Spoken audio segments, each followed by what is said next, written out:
Alongside Rob Lewis, I'm Austin Price for the Fast Break. Tennessee drops a tough one at LSU. Rob, Jaden Springer, third straight game over 20 points, but Tennessee shoots just 35% from the floor, while LSU shoots over 50% from the floor, and LSU wins by double digits. Yeah, I was really surprised at the defensive effort. I mean, I'm not your offense. Anybody that follows basketball, that can come and go. But I was really surprised at the way that LSU just cut them up. Cut Tennessee's defense up today, especially in the second half. And this has been a problem for this team, in games where they trailed at the half, but they've still been in it, like at home against Missouri, at Florida. They were down by 11. I mean, you can come back from that.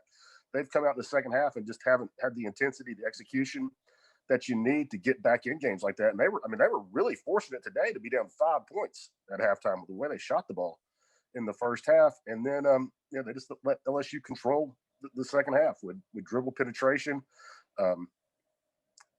open shots. Really one of Tennessee's worst defensive efforts of the season. Down in the post, Tennessee's not getting anything out of John Fulkerson. He did not start today, but he is really kind of in a funk. How can he come out of it?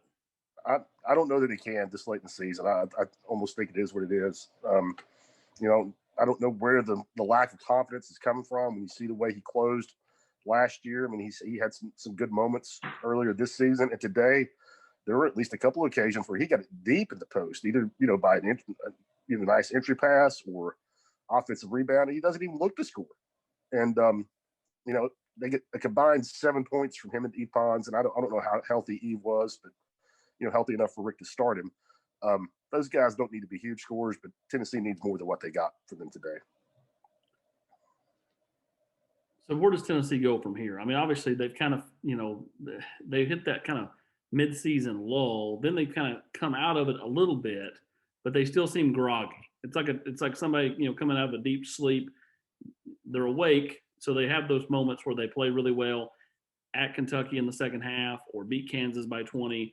Then they have these moments where they don't play so well and they lose to LSU on the road. They lose to Ole Miss on the road. How's this team become more consistent the last 3 or 4 weeks? I don't know the answer to that question, but they need more from the seniors, and I don't mean just points. I mean they've got to lead. I mean Fulkerson pretty clearly is not in a good space right now with his confidence. Josiah James, I thought, as did you, he was a huge key against Kentucky and Georgia. He doesn't need to score 18 points every night, but he's got to be more of a presence on the floor tonight. And I think as good as Keon Johnson is, as talented as he is, you saw today how dangerous it is to lean on a freshman as hard as Tennessee is. I mean, he had a tough shooting day. He had 5 turnovers. A lot of them were, falling into the careless category. And, I'm not ready to write this team off, but they're just inconsistent. And when you're this deep in the season and you still say that about a team, then, I think you just have to accept they're a flawed team. They can be exciting. They can beat a lot of people, but, it's hard for me to see them getting beyond the second weekend of the NCAA tournament now from what we've seen. Yeah, Tennessee was searching for consistency, not able to find it to this point. Complete coverage. We'll hear from Coach Barnes, some of the players, live from Baton Rouge on Zoom. We'll bring that to you on the General's Quarters, and we'll continue to keep you updated on everything we know about Tennessee's defensive coordinator search as well. For Rob Lewis, AP, make that higher. What's that? They ain't got anybody hired yet. I'm going to take enough of a shellacking from the General's Quarters because I've got purple on. They just played LSU. That just is what it is. I'm at Morristown at my mother-in-law's. She's painting bathrooms, and I'm just wearing what I'm wearing. So for Rob Lewis, I'm Austin Price.